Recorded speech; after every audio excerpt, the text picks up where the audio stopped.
حضرت ابوبکر صدیق رضی اللہ تعالیٰ عنہ ارشاد فرماتے ہیں میں حضور کے ساتھ تھا، ایک میدان سے ہم گزر رہے تھے تو ساتھ ہی ایک باغ تھا، وہاں بڑا رش تھا، لوگ بڑے اکٹھے تھے، بہت سارے لوگ جمع تھے۔ نبی پاک صلی اللہ علیہ وسلم نے فرمایا ابو بکر پتہ کرو کیا ہوا۔ جناب صدیق اکبر رضی اللہ تعالیٰ عنہ تشریف لائے اور واپس جا کے عرض کرنے لگے یا رسول اللہ صلی اللہ تعالی علیہ وسلم ایک اونٹ پاگل ہو گیا، لوگوں کو کاٹ رہا ہے، لوگ اس کو گرفتار کرنے کی کوشش کر رہے ہیں، کسی کے ہاتھ میں ڈنڈا ہے، کسی کے ہاتھ میں رسا ہے، کسی کے ہاتھ میں نیزہ ہے، قابو نہیں آ رہا۔ نبی پاک صلی اللہ علیہ وسلم نے فرمایا چلو میں چلتا ہوں۔ حضرت صدیق اکبر عرض کرنے لگے یا رسول اللہ صلی اللہ علیہ وسلم وہ پاگل ہو گیا، وہ کاٹتا پھر رہا ہے، آپ مہربانی کریں، وہ تکلیف دے گا۔ فرمایا ابو بکر مجھے جانے دو۔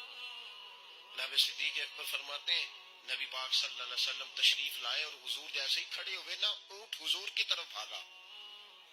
نبی پاک کی طرف لپکا، وہ میں بھی ڈرنے لگا، جتنے لوگ تھے پریشان ہونے لگے، دوڑا آیا اونٹ، ہم سب پریشان تھے لیکن محبوب کے چہرے پر بڑا ہی اطمینان تھا۔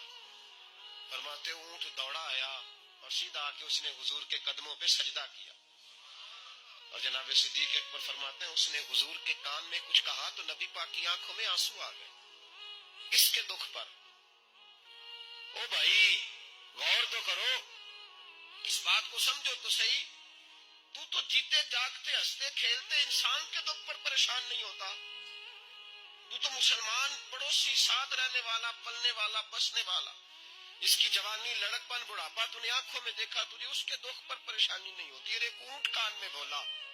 اس کیفیت کو سمجھ تو صحیح یار، اس رنگ کو محسوس تو کرو مہربانی اہل زمین پر، خدا مہربان ہوگا عرش بری پر، کے کان میں کچھ کہا، حضور رو پڑے۔ پھر محبوب نے فرمایا رسی لاؤ۔ مالک رسی لایا تو حضور نے اس کے ناک میں نکیل ڈالی، اس نے خاموشی سے ڈلوا لی، حضور نے اس کے ہاتھ میں دیا اور فرمایا تو کہتا ہے پاگل ہو گیا، وہ شکایت کر رہا ہے کہ حضور گرمی میں تپ جاتا ہوں پر پانی کا گھونٹ نہیں دیتا۔ یا رسول اللہ صلی اللہ علیہ وسلم یہ میری طاقت سے زیادہ مجھ پر بوجھ رکھتا ہے، محبوبہ میں تیرے سوا کس کو دکھ بتاؤں، کام زیادہ لیتا ہے چارہ کم ڈالتا ہے۔ او بھائی میرے محبوب پاک سید عالم صلی اللہ علیہ وسلم نے ہمیں جو مزاج عطا فرمایا وہ تو اس طرح کا ہے کہ جانور کو بھی دکھ ہو تو محبوب پاک کو تکلیف ہوتی ہے۔